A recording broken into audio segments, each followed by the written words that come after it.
Assalamualaikum warahmatullahi wabarakatuh. Bismillah, Bismillah, alhamdulillah, wa syukurillah, wala hawla wala quwwata illa billah, amma ba'd. Yang sangat saya hormati, sangat saya muliakan, Ya Muhyiddin, terima kasih sudah memberikan waktu, memberikan tempat, dan tentu saja memberikan rompi. Di rumah saya banyak Pak baju ini, tapi ini khusus katanya buatan Jakarta Barat. Jangan-jangan dulu saya dapat juga pulaannya di Jakarta Barat ya. Pada sebuah sore-sore, ini para alim ulama Romo Kiai banyak, Pak Menak terima kasih juga hadir. Saya mau cerita ini, karena kalau nggak lucu nggak asik. Belum lucu kok sudah ketawa. Sampai yang itu gimana? Kira-kira kejadiannya tahun 2013. Saya mau maju gubernur Jawa Tengah. Datanglah saya ke kantor NU di Jawa Tengah. Tapi yang menerima anak muda, pasti Ansor ya.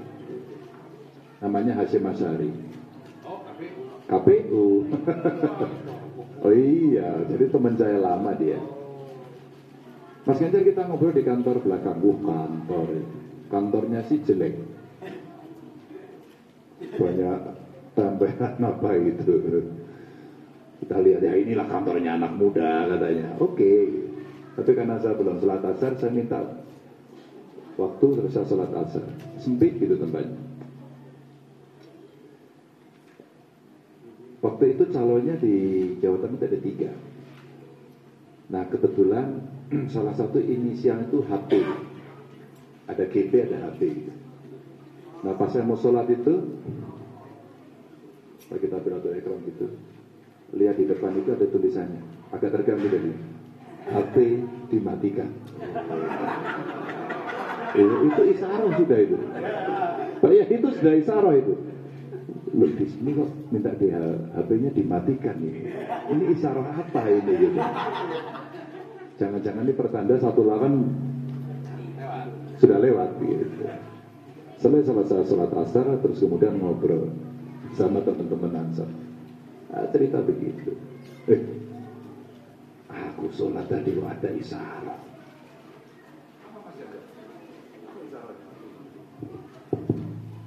Apa isyaratnya katanya? Itu kok ada tulisan stiker HP dimatikan. Wah, semua ketawa. Kamu ketawa ada apa?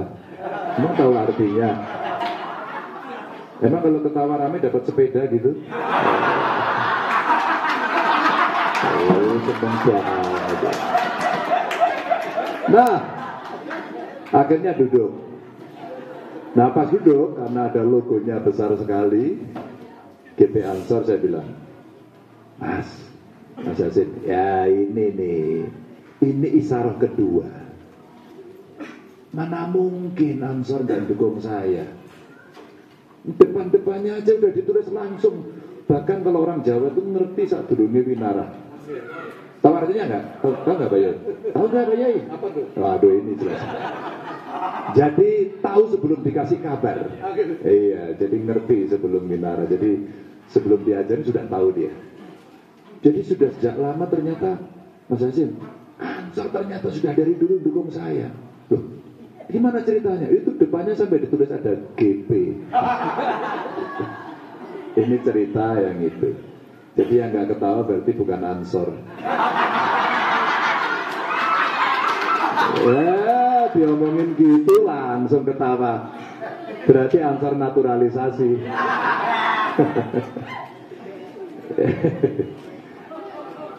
Bapak Ibu teman-teman, dan tiba-tiba saya terkejut untuk hari ini. Ya terkejutnya ya pura-pura terkejut lah gitu.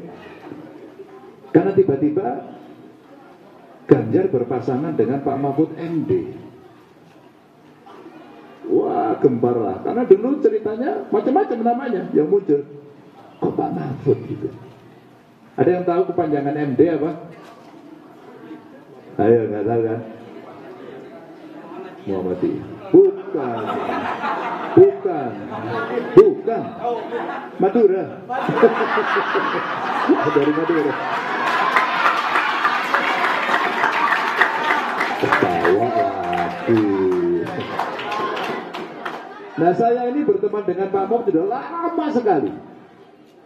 Sejak kami sama-sama di DPR kira-kira berarti hampir 20 tahun yang lalu. Beliau menjadi pimpinan di MK, saya menjadi gubernur, kami komunikasi. Beliau jadi menteri, saya masih jadi gubernur gitu. Kami komunikasi dengan beliau. Orangnya asik ya. Dan beliau ceritakan waktu zaman Gus Dur dulu begitu. Karena beliau ini berani melawan. Bahkan dalam sebuah kejadian waktu itu melibatkan seorang diplomat asing, beliau lawan.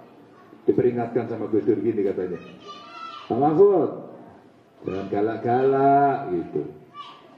Nah, Gus Dur saya ini nggak bisa diatur, kalau sudah begitu ya saya lawan. Gus Dur itu juga karena lucu gitu. Iya memang sampean tuh hebat betul. Itu Amerika itu luar biasa, gede. Itu punya nuklir. Ya. Wah itu peluru besar.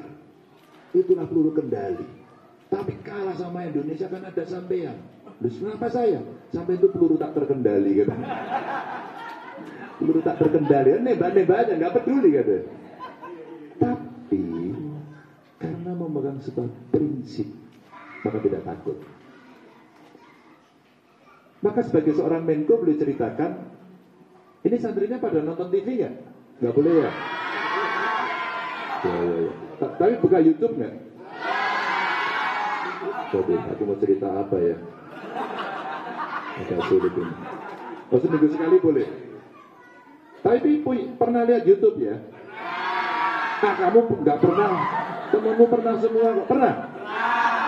Pernah ya? Nanti dibuka itu obrolan saya dengan Andi Noya itu. Di obrolan itu menarik karena beliau ceritakan pengalaman-pengalaman itu yang saya suka dari beliau itu. Ya Pak Mahfud besok kalau jadi wapres sama Pak Ganjar memang mau tas-tas kayak begini, nembak-nembak ke sana kayak gitu. Ya saya akan minta sama Mas Ganjar, pasti Mas Ganjar juga kasih gitu. Tenang aja Pak Mahfud, gak saya kasih, saya tugaskan. Wah, ini soalnya Pak, malah kita tugaskan Pak Yai, karena apa? Kita mau memberantas korupsi. Dan itu adalah agenda reformasi yang sampai hari ini masih dirindukan rakyat. Itu malah saya tugaskan.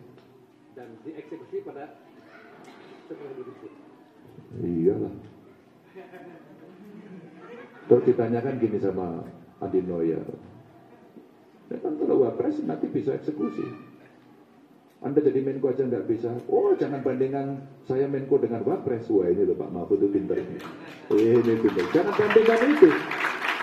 Perbandingannya adalah saya dengan Menko sebelumnya. Ada nggak yang bisa membuka kasus? Saya bongkar itu. Wah diceritakan satu-satu. Satelit dia bongkar. Kejahatan keuangan dia bongkar, korupsi di sana. Ada nggak kayak saya gitu? Wah, saya bilang ini cawapres yang mantap ini ya, gitu kan. Bahaya. Dengerin ya adik-adik ya. Di tradisi NU itu memang lucu, tapi jangan setiap saat kamu ketawa terus ya. Nanti justru periksa yang lain gitu. Nah dari situlah kemudian kita membawa spirit yang sama. Agenda reformasi yang belum selesai tentang pemberantasan korupsi mesti kita bereskan. Pak Yai, ya. Kalau pemerintahnya berintegritas, tidak korupsi, bersih, melayani, yang lain gampang. Mau kita bicara apa? Kebutuhan pangan hari ini seharian saya mendapatkan WA, SMS banyak sekali. Pak Ganjar kemarin bicara soal daulat pangan. Saya bantu Pak. Saya bantu Pak. Bagaimana agar produktivitas kita tinggi dan kebutuhan pangan bisa kita penuhi sendiri. Gitu. Wah, ilmuwan pada datang. Oke, siapkan. Masukkan artificial intelligence, masukkan digitalisasi, masukkan teknologi informasi. Oh siap Pak Ganjar. Wah, langsung nyebut komoditasnya. Termasuk hortikultura. Ini termasuk hortikultura.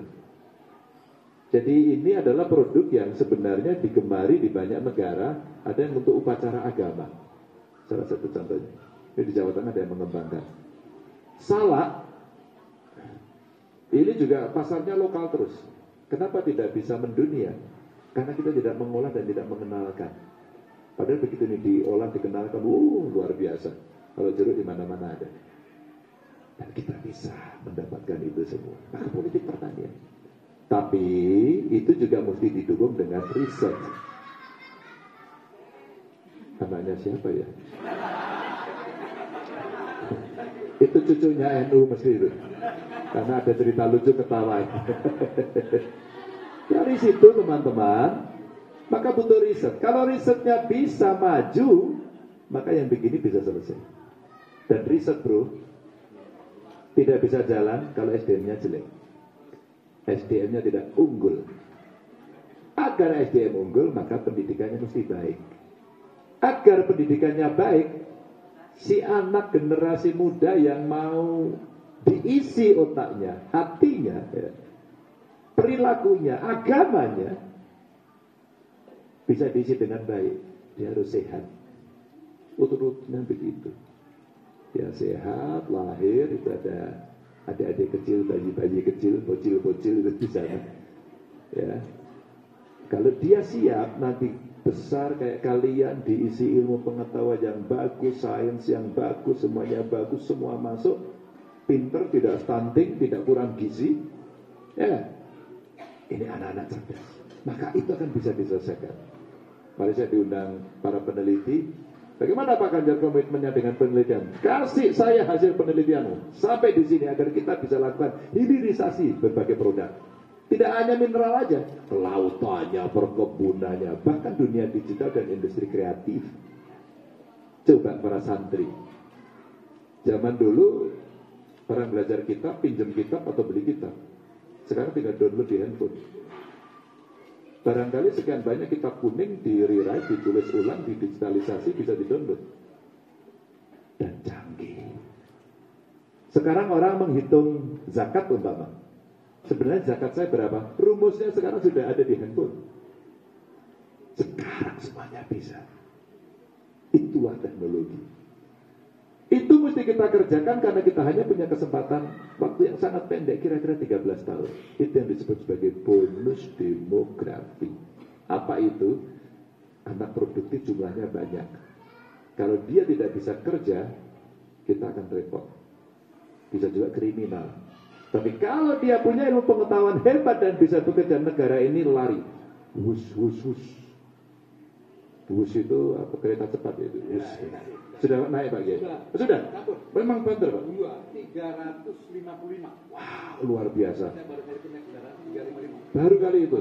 Tapi saya juga udah naik Pak kemarin. Ya sama. Memang banter ternyata. 25 menit ya? 25 menit sampai Jawa Barat. Itu deh. Wush, ya, keren. Nah, dari situlah kemudian SDM unggul ini yang mesti menyelesaikan. Apakah itu sekolah umum? Apakah informal, apakah non formal, termasuk di pondok pesantren. Nah kemarin berdebat banyak soal gimana yang nasibnya di pesantren. Undang-undang ini sudah ada ya Pak Mendi? Undang-undang sudah ada, tinggal satu aja, tinggal dieksekusi. Dan pemerintah sudah menyiapkan itu. Maka ini kesempatan para santri untuk menyiapkan diri. Siapkan diri, kejar ilmunya. Wah kalau santri itu udah lengkap, spiritualnya beres, urusan Pak Kiai, ya. Termasuk rokoknya. Ada rokoknya, kalau kiai mesti ngerokok gitu. Terus kemudian ilmu pengetahuannya ada, spiritualnya beres, pengetahuan sainsnya ada. Hubungan emosionalnya, kecerdasan emosionalnya mesti disiapkan. Maka biasanya santri-santri itu berasal dari banyak tempat. Ya kan? Yang dari luar Jakarta mana? Ada? Oh enggak ada. Ada yang dari luar Jakarta? Dari mana? Palembang.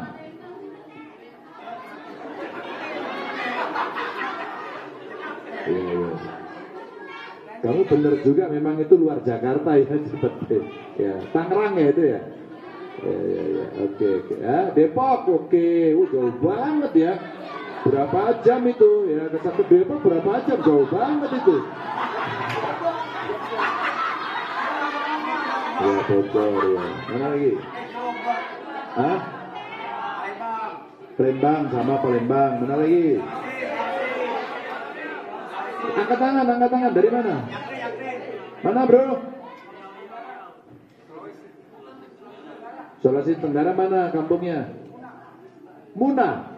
Oh, kamu dari Muna? Orang tuamu punya banyak kayu jati nggak? Hah? Iya. Iya, Pak, kayu jati dari Muna itu the best. Ini contoh aja. Maka kamu kenal, kamu bersama, pasti hubungan emosimu akan baik. Ini yang mesti kita jaga. Kalau hubungan baik, saling mengerti, pasti punya tumbuh nilai kemanusiaan yang adil dan berpinter. Ya.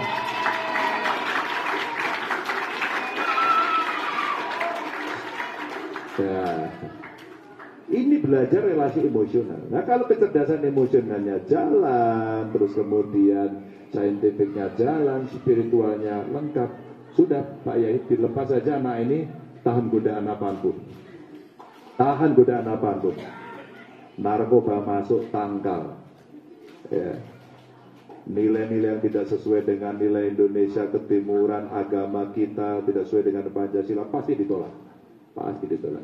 Maka dia akan menyiapkan nantinya dengan baik. Bapak Ibu, teman-teman, adik-adik, mudah-mudahan yang sebentar ini bisa memberikan catatan. Kita akan menghadapi tantangan tidak enteng, dan itu adalah kalian nanti yang menghadapi. Maka doa saya, adik-adik akan belajar dengan baik, akan menjadi anak yang soleh-solehah, pendidikannya akan lulus juga dengan baik, selalu ingat orang tua, selalu hormat sama guru-gurunya, dan selalu mencintai bangsa dan negaranya. Kalau itu sudah, insya Allah kabul. Dah, saya mau pulang. Pak Yai, terima kasih. Maaf, izin Pak Presiden, maksud saya Pak Capres. Pak